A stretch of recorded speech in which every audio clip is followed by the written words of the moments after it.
नमस्कार, मैं हूँ राजेश श्रीवास्तव। आज बात हो रही है उत्तर प्रदेश के मुख्यमंत्री योगी आदित्यनाथ की। योगी आदित्यनाथ के ज्ञानव्यापी पर ताज़ा बयानों ने पूरे देश की सियासत को गरमा दिया है। आज हम कोई बात शुरू करें उससे पहले चलिए सुनते हैं कि मुख्यमंत्री योगी आदित्यनाथ ने एक एजेंसी को बातचीत में क्या कहा। मुझे लगता है कि भगवान ने जिसको दृष्टि दी है वो देखे ना। त्रिशूल मस्जिद के अंदर क्या कर रहा है? हमने तो नहीं रखे ना। वहां तो सुरक्षा है, सेंट्रल फोर्सेज है, उनके मुतवल्ली हैं, ताला चाबी उनके पास रहती है। त्रिशूल कैसे वहां बने हुए हैं? ज्योतिर्लिंग हैं, देव प्रतिमाएं हैं, पूरी दीवारें चिल्ला चिल्ला के क्या कह रही हैं। और उसके बाद भी हम जानबूझ करके, देखिए, एक होता है कि जन्म से दिखाई नहीं देता है, हम मान सकते हैं कि दिव्यांग है, जन्मांध है, दृष्टिबाधित है। एक जानबूझ करके ढोंग करे। जो दृष्टिबाधित है उसको दिशा दिखाई जा सकती है, लेकिन जो ढोंग कर रहा है उसको कोई दिखा नहीं सकता है। आप ढोंगी किसे कह रहे हैं? मैं इसीलिए कह रहा हूं ना, जो उन प्रमाणों को नकार रहा है, उन प्रमाणों के बाद भी ये कहता है कि नहीं साहब, तो जबरदस्ती वाली बात करते हैं। देखिए, आप इतिहास में तोड़ मरोड़ कर सकते हैं, लेकिन उन ऐतिहासिक साक्ष्यों के साथ नहीं जो वहां की दीवारें चिल्ला चिल्ला के कहती हैं। और उन ऐतिहासिक साक्ष्यों को भी देखने की आवश्यकता है। और मुझे लगता है कि ये प्रस्ताव मुस्लिम समाज की तरफ से आना चाहिए कि साहब, ऐतिहासिक गलती हुई है और उस गलती के लिए हम चाहते हैं समाधान हो। आपने मुस्लिम समुदाय के साथ कोई देखिए, हमने अपनी तरफ से कोई पहल नहीं की है।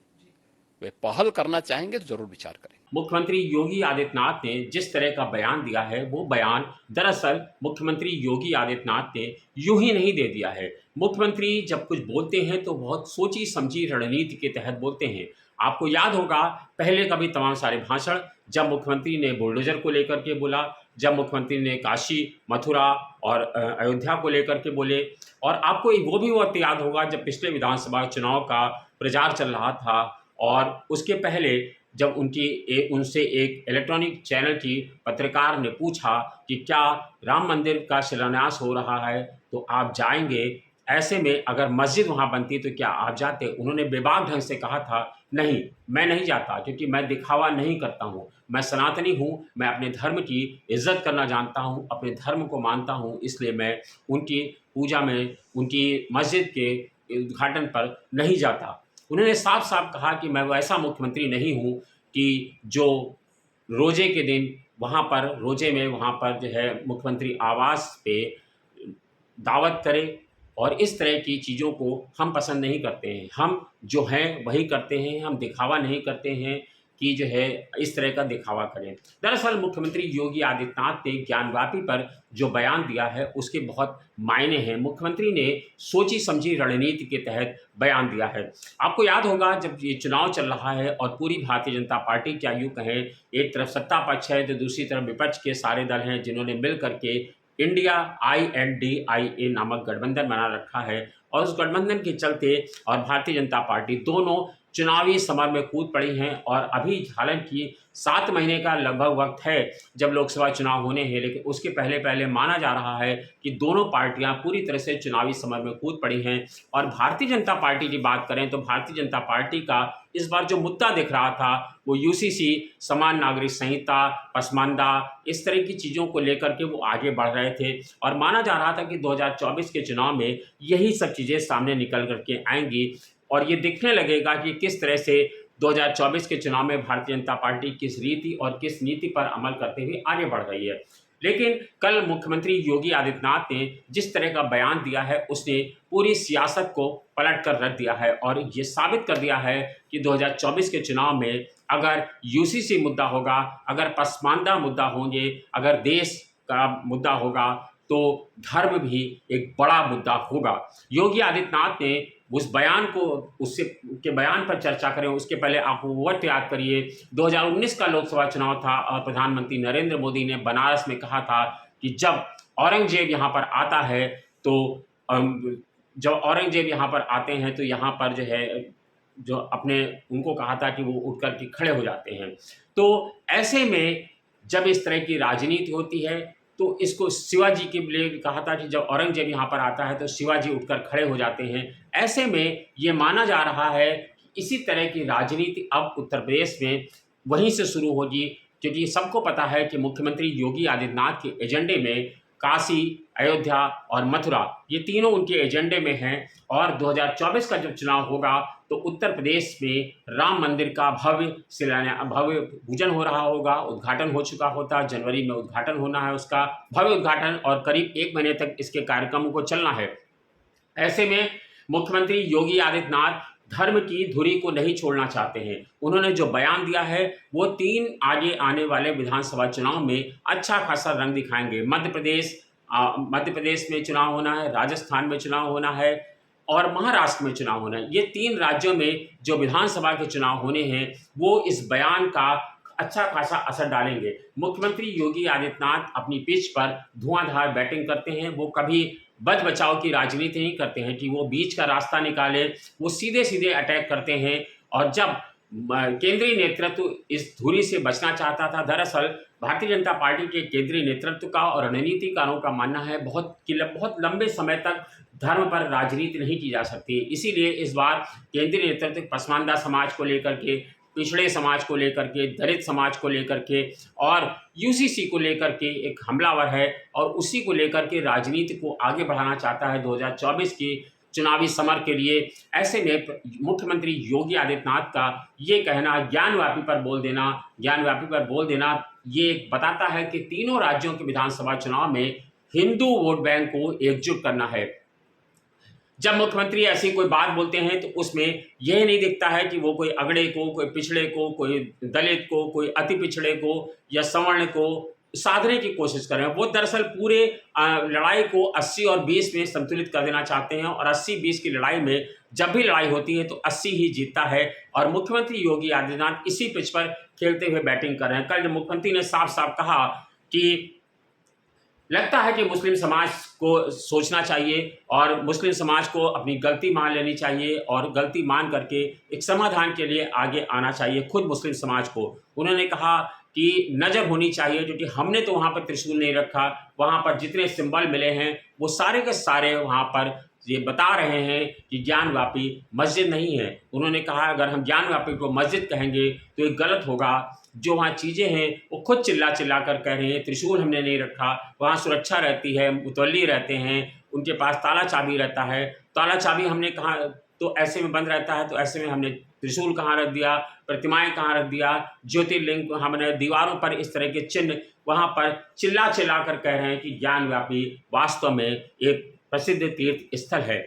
ऐसे में मुख्यमंत्री योगी आदित्यनाथ का ये बयान बहुत मायने रखता है। और आपको बता दें कि ये जो 3 राज्यों के चुनाव हैं वो बहुत ज़्यादा प्रभावित करने वाले हैं इस बयान को लेकर के। इसीलिए मुख्यमंत्री योगी आदित्यनाथ के बयान पर कोई केंद्रीय नेतृत्व तो भले नहीं बोल रहा है और आपको बता दें कि लेकिन केंद्रीय नेतृत्व के जब तक ये बयान आते रहते हैं कि मस्जिद की ओर मुँह ताकता हुआ नंदी बैल का चिन्ह आखिर क्या कह रहा है। इन सब बयानों के अगर आधार मानेंगे तो यह भी है कि भारतीय जनता पार्टी 2 पिच पर खेलना चाहती है। एक वह पिच है जो यूसीसी को लेकर के आगे बढ़ रही है, पसमानदा समाज को लेकर के आगे बढ़ रही है और देश में प्रगति को लेकर के बात करेगी।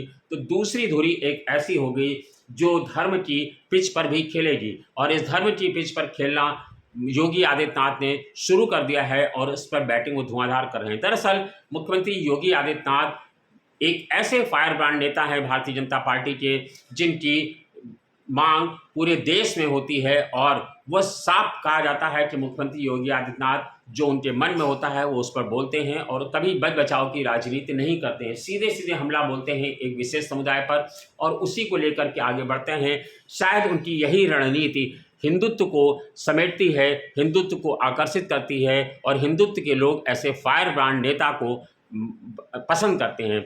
आप योगी आदित्यनाथ की वो छवि है जो शुरू से देखेंगे तो आप जब से वो मुख्यमंत्री बने आपको वो वक्त भी याद होगा, 2017 का चुनाव चल रहा था और 2017 के चुनाव में योगी आदित्यनाथ जब थे तो मुख्यमंत्री की दौड़ में कहीं नहीं थे। तमाम सारे लोगों पर बातचीत चल रही थी, केशव मौर्य पर, दिनेश शर्मा पर और तमाम सारे नेताओं पर इस तरह से बातचीत चल रही थी, लेकिन अचानक योगी आदित्यनाथ का नाम सामने आता है और वो मुख्यमंत्री की सीट हथिया लेते हैं।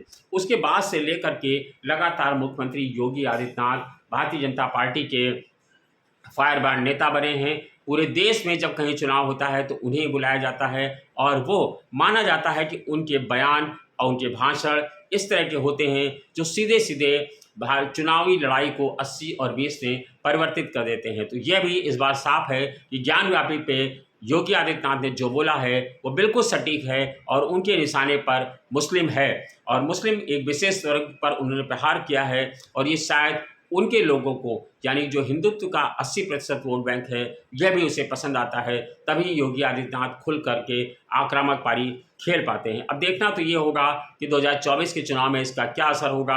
हालांकि मुख्यमंत्री योगी आदित्यनाथ ने जो बयान दिया है उसका अदालत में कोई मायने नहीं है, क्योंकि अदालत ऐसे बयानों को नहीं मानती है और अदालत के बयानों का कोई मतलब भी नहीं, क्योंकि योगी आदित्यनाथ ने एक चैनल को इंटरव्यू देते समय एक अपनी राय रखी है, ना कि वो कोई शासनादेश है। ऐसे में लेकिन भले ही ये शासनादेश ना हो, भले ही भारतीय जनता पार्टी इसे चुनावी मुद्दा ना बनाए, भले ही भारतीय जनता पार्टी के एजेंडे में ज्ञानव्यापी ना हो, लेकिन जो जनता है, जनता के मन मस्तिष्क पर इस तरह के बयान बहुत असर डालते हैं और बहुत लंबे समय तक इस तरह के बयान चर्चा में रहते हैं और इस तरह के बयान मन मस्तिष्क पर छाते हैं। और ये उस तरह का मन मस्तिष्क होता है कि जब वो आदमी जब वोट देने जाता है तब तक उनके मानस पटल पर योगी आदित्यनाथ के ऐसे भाषण छाए रहते हैं, क्योंकि जब पूरी देश जानता है कि लड़ाई कोर्ट में है और कोर्ट से तय होगी, लेकिन लोगों के मन में एक ये भी है कि आखिर जब एएसआई का सर्वे हो रहा है तो मुस्लिम पक्ष